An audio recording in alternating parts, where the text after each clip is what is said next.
Hello दोस्तों, अनुराग solution में आपका स्वागत है। मैं आप लोगों के लिए फिर से एक वीडियो लेके आ गया हूं। इस वीडियो में मैं आपको बताऊंगा कि अकाउंट में आधार लिंक, एनपीसीआई, डीबीटी और आधार सीडिंग ये क्या होता है। आधार लिंक अलग होता है, आपको कंफ्यूज नहीं होना है। एनपीसीआई, डीबीटी और आधार सीडिंग ये तीनों एक ही होता है। इन तीनों का काम एक ही होता है। इनका काम यह होता है कि आपके अकाउंट में यदि कोई भी सरकारी पैसा आता है, जैसे मान लीजिए प्रधानमंत्री सम्मान योजना, स्कॉलरशिप का पैसा, गैस का सब्सिडी का पैसा, वृद्धा पेंशन का पैसा आपके अकाउंट में आता है, तो आपके अकाउंट में एनपीसीआई होना जरूरी है। आधार लिंक जो होता है आपके सभी अकाउंट में होता है। जैसे मान लीजिए आपका एसबीआई में अकाउंट है, यूनियन में अकाउंट है, पंजाब नेशनल बैंक में अकाउंट है, तो ये आधार लिंक तीनों में होगा। लेकिन जो एनपीसीआई होता है किसी एक ही बैंक में होता है।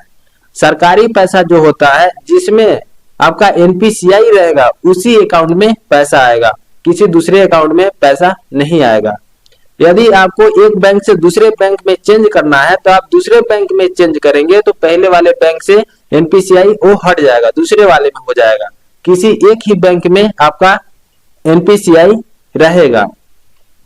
तो चलिए चलते हैं और वीडियो में आपको विस्तार से बताते हैं। वीडियो देखने के बाद आप बहुत ही अच्छे से अपने मोबाइल, लैपटॉप या कंप्यूटर में बहुत ही इजी तरीके से अपने अकाउंट में एनपीसीआई कर सकते हैं। चलिए चलते हैं और वीडियो को शुरू करते हैं। आपको कोई भी एक ब्राउजर ओपन कर लेना है और यहाँ पे सर्च करना है NPCI, NPCI, national payment corporation of India. इसको आप क्लिक करेंगे। क्लिक करने के बाद एनपीसीआई के वेबसाइट पे आ जाएंगे, npci.org.in। इसको आप क्लिक करेंगे। उसके बाद यहाँ पे देखिए कस्टमर का ऑप्शन दिया हुआ है, कस्टमर का यहाँ पे ऑप्शन दिया हुआ है। आप इस पे जाएंगे। इस पे जाने के बाद यहाँ पे ऑप्शन दिया हुआ है भारत आधार सीडिंग अनेबल।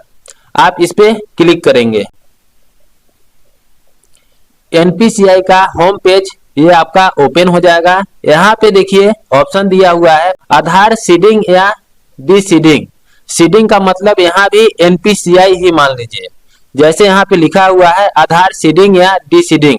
यदि आपके अकाउंट में एनपीसीआई नहीं है तो आप यहाँ से सीडिंग करके एनपीसीआई कर सकते हैं। यदि आपके अकाउंट में पहले से एनपीसीआई है तो आप यहाँ से डीसीडिंग कर देंगे। डीसीडिंग कर देंगे तो एनपीसीआई हट जाएगा। दूसरा ऑप्शन में क्या दिया हुआ है? दूसरा ऑप्शन में दिया हुआ है यहाँ से आप यह चेक कर सकते हैं कि आपके किस बैंक में एनपीसीआई है या नहीं है। बस आप यहाँ से आप यह चेक कर सकते हैं कि आपके किस बैंक में एनपीसीआई है। यह आपका दूसरा ऑप्शन है। तीसरा ऑप्शन दिया हुआ है आधार मैपेड स्टेटस। आप यहाँ से यह चेक कर सकते हैं कि आपका एनपीसीआई है या नहीं है। यदि है तो आपके किस अकाउंट में एनपीसीआई है। चौथा ऑप्शन दिया हुआ है आधार मैपिंग हिस्ट्री। यहाँ से आप चेक कर सकते हैं, जैसे मान लीजिए कि आपका दो बैंक है, एक एसबीआई का, एक यूनियन का। अभी वर्तमान में एसबीआई में एनपीसीआई है तो आप यहाँ से उसका हिस्ट्री चेक कर सकते हैं कि इससे पहले किस बैंक में आपका एनपीसीआई था। जब भी आपको एनपीसीआई करना होगा आप पहले चेक करेंगे कि आपका किसी भी बैंक में एनपीसीआई है या नहीं है। यदि आपका एनपीसीआई होगा तो नहीं करेंगे, यदि आपका एनपीसीआई नहीं होगा तो आप एनपीसीआई करेंगे। तो यहाँ से आप चेक करेंगे आधार मैपेड स्टेटस। आप इस पे क्लिक करेंगे, ये वाला जो है थर्ड वाला ऑप्शन। यहाँ पे देखिए लिख रहा है आधार मैपेड स्टेटस। जिस ऑप्शन को आप सेलेक्ट करेंगे यहाँ पे ये दिख रहा है। यहाँ पे इंटर योर आधार नंबर, यहाँ पे आधार नंबर डालने के लिए बोल रहा है तो यहाँ पे आधार नंबर डाल देंगे। आधार नंबर डालने के बाद यहाँ पे कैप्चा डालने के लिए बोल रहा है तो यहाँ पे कैप्चा डाल देंगे। कैप्चा डालने के बाद यहाँ पे चेक स्टेटस, इस पे आप क्लिक कर देंगे। यहाँ पे बता रहा है Aadhaar 6 digit OTP send to your registered mobile number. यहाँ पे आपके आधार कार्ड में जो मोबाइल नंबर लिंक है उस पे ओटीपी गया है और यहाँ पे मोबाइल नंबर का लास्ट 4 डिजिट यहाँ पे शो कर रहा है। तो आपके मोबाइल नंबर पे 6 अंक का ओटीपी जाएगा। आप यहाँ पे ओटीपी डाल देंगे। यहाँ पे ओटीपी डालने के बाद यहाँ पे कंफर्म पे क्लिक करेंगे। क्लिक करने के बाद यहाँ पे देखिए स्टेटस यहाँ पे दिखाने लगा। यहाँ पे इसमें दिखा रहा है आधार नंबर, यहाँ पे आधार नंबर दिखा रहा है। उसके बाद मैपिंग स्टेटस मतलब एनपीसीआई आप समझ लीजिए। एनपीसीआई का स्टेटस दिखा रहा है, अनेबल है कि डिसेबल है। यहाँ पे अनेबल दिखाई दे रहा है, इनेबल है डीबीटी। और यहाँ पे बैंक का नाम भी लिख रहा है, किस बैंक में आपका एनपीसीआई हुआ है, यहाँ पे बैंक का नाम शो कर रहा है। और यहाँ पे लास्ट अपडेट डेट, यहाँ पे डेट भी दिखाई दे रहा है कि कब आपका एनपीसीआई किया गया है। उसके बाद यहाँ पे मैंडेट फ्लैग, यहाँ पे मैंडेट फ्लैग भी लिखा हुआ है, यस या नो लिखा रहेगा, यस लिखा हुआ है। मैंडेट फ्लैग ये होता है कि आपके अकाउंट से यह एक्टिव रहता है। जैसे मान लीजिए कोई आप लोन लिए हैं, कोई गाड़ी फाइनेंस करवाए हैं, तो जो लोन ऑटोमेटिक जो ईएमआई कटता है ये आपका एक्टिव है, तभी आपका वहां से ऑटोमेटिक कटता है। यहाँ से एक्टिव नहीं रहेगा तो ऑटोमेटिक वो नहीं कटेगा। और ये दिखाई दे रहा है यहाँ पे मैंडेट डेट, ये कब आपका एक्टिव किया गया है। तो आप यहाँ से चेक कर सकते हैं कि आपका एनपीसीआई पहले से है कि नहीं है। तो यहाँ पे देखिए मेरा है, यहाँ पे मैपिंग स्टेटस में एनेबल दिखाई दे रहा है और बैंक का यहाँ पे नाम लिख रहा है, तो मेरा है। यदि जिनका नहीं रहेगा उनके में डिसेबल शो करेगा। आपको हम बताते हैं कैसे किया जाता है। एनपीसीआई चेक करने के बाद आप यहाँ पे आधार सीडिंग या डीसीडिंग पे क्लिक करेंगे और यहाँ पे देखिए बोल रहा है इंटर योर आधार, यहाँ पे आधार नंबर डालेंगे। उसके बाद सेकेंड यहाँ पे ऑप्शन दिया हुआ है रिक्वेस्ट फॉर आधार, इसमें 2 ऑप्शन दिया हुआ है, सीडिंग का और डीसीडिंग का। यदि आपके अकाउंट में पहले से एनपीसीआई नहीं है तो आप सीडिंग करेंगे, और आपके अकाउंट में पहले से एनपीसीआई है, आपको उसको हटाना है तो डीसीडिंग करेंगे। यहाँ पे मेरे को एनपीसीआई करना है तो यहाँ पे सीडिंग करेंगे। उसके बाद यहाँ पे दिया हुआ है सिलेक्ट योर बैंक, यहाँ से आप बैंक सेलेक्ट कर सकते हैं कि किस बैंक में आपको एनपीसीआई करना है। तो यहाँ पे हम बैंक सेलेक्ट कर ले रहे हैं।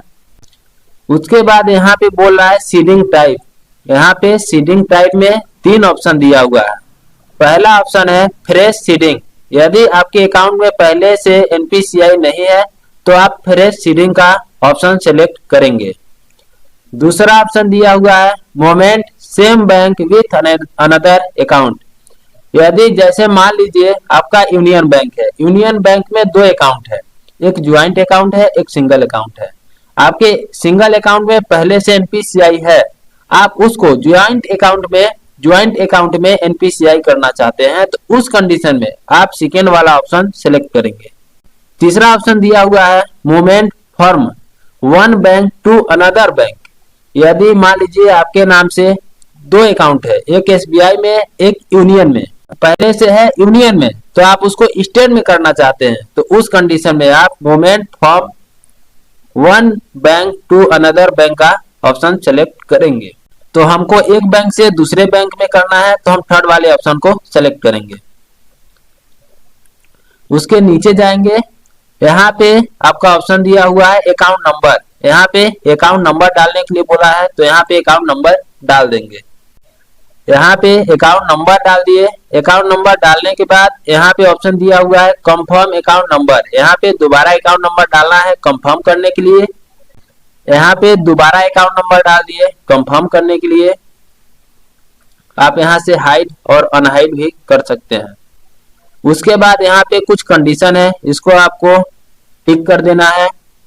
उसके नीचे जाना है, यहाँ पे देखिए कैप्चा डालने के लिए ऑप्शन दिया हुआ है, यहाँ पे कैप्चा डालेंगे। कैप्चा डालने के बाद यहाँ पे सबमिट कर देंगे, सबमिट करेंगे। उसके बाद यहाँ पे दिया हुआ है टर्म एंड कंडीशन, आपको इसको नीचे करना है और यहाँ पे एग्री एंड कंटिन्यू पे क्लिक करना है। उसके बाद आपके रजिस्टर मोबाइल नंबर पे ओटीपी जाएगा। आप ओटीपी यहाँ पे डालिए। ओटीपी डालने के बाद यहाँ पे कंफर्म पे क्लिक कर दीजिए। उसके बाद यहाँ पे देखिए लिख रहा है जो जिस बैंक में आप कर रहे हैं, और यहाँ पे ये शो कर रहा है। यहाँ पे दोनों बैंक शो कर रहा है। जिस बैंक में आपका पहले से है वो भी शो कर रहा है, जिस बैंक में आप करना चाह रहे हैं आप वो भी यहाँ पे शो कर रहा है। उसके बाद यहाँ पे कंफर्म पे क्लिक कर देंगे। कंफर्म पे क्लिक करने के बाद यहाँ पे देखिए खुल के आ गया। यहाँ पे स्टेटस लिख रहा है ये सक्सेस हो गया। उसके बाद यहाँ पे रिजल्ट लिख रहा है, ये आपका आधार नंबर भी लिख रहा है, सक्सेसफुली हो गया है। और पहले से जो बैंक जिस बैंक में एनपीसीआई है उस बैंक को भी लिख रहा है, और जिस बैंक में अभी एनपीसीआई किए हैं वो भी लिख रहा है, और उसका अकाउंट नंबर भी लिख रहा है। तो ये आपका एनपीसीआई यहाँ से कंप्लीट हो गया। एनपीसीआई सक्सेस होने के बाद फिर से हम दोबारा जो थर्ड वाला ऑप्शन है आधार मैपेड स्टेटस, यहाँ से हम चेक करेंगे कि एनपीसीआई हो गया है कि नहीं हुआ है। तो यहाँ पे इंटर योर आधार, यहाँ पे आधार नंबर डालने के लिए बोल रहा है। यहाँ पे आधार नंबर डालेंगे। आधार नंबर डालने के बाद यहाँ पे कैप्चा डालने के लिए बोल रहा है, तो यहाँ पे हम कैप्चा डाल देंगे। कैप्चा डालने के बाद चेक स्टेटस पे क्लिक करेंगे। उसके बाद आपके आधार कार्ड में जो मोबाइल नंबर लिंक होगा उस पे ओटीपी जाएगा। यहाँ पे इंटर ओटीपी, यहाँ पे ओटीपी डाल देंगे। ओटीपी डालने के बाद यहाँ कंफर्म पे क्लिक करेंगे। तो यहाँ पे देखिए Aadhaar number, mapping status, bank name, यहाँ पे हम यूनियन से स्टेट में किए थे तो ये तो तुरंत ही हो गया, अभी किए थे अभी तुरंत हो गया। किसी किसी बैंक में 24 घंटे में होता है, किसी में 48 घंटे में होता है, किसी में तुरंत भी हो जाता है। हम अभी किए थे और अभी तुरंत हो गया, ये यूनियन से स्टेट में हो गया। और यहाँ पे अभी डेट भी अभी का तुरंत दिखाई दे रहा है, अभी का डेट लास्ट अपडेट यहाँ का अभी लिख रहा है। और यहाँ देखिए मैंडेट फ्लैग एस है और मैनेज डेट ये भी अभी तुरंत का लिख रहा है। तो देखिए इस प्रकार से आप अपने अकाउंट में एनपीसीआई कर सकते हैं। एनपीसीआई करने के बाद इसका नियम ये है कि आप पहले चेक कीजिए कि आपके अकाउंट में पहले से एनपीसीआई है कि नहीं है, यहाँ आधार मैपेड स्टेटस से। उसके बाद एनपीसीआई नहीं है तो आप यहाँ से आधार सीडिंग पे जाके यहाँ से एनपीसीआई कीजिए, और उसके बाद फिर इस पे आके आप दोबारा चेक कर लीजिए। यदि आपका नहीं हुआ रहेगा तो प्रोसेसिंग में वो दिखाता है। तो वीडियो अच्छा लगे तो लाइक करें, कमेंट करें और सब्सक्राइब करें। धन्यवाद। मिलते हैं अगले वीडियो में।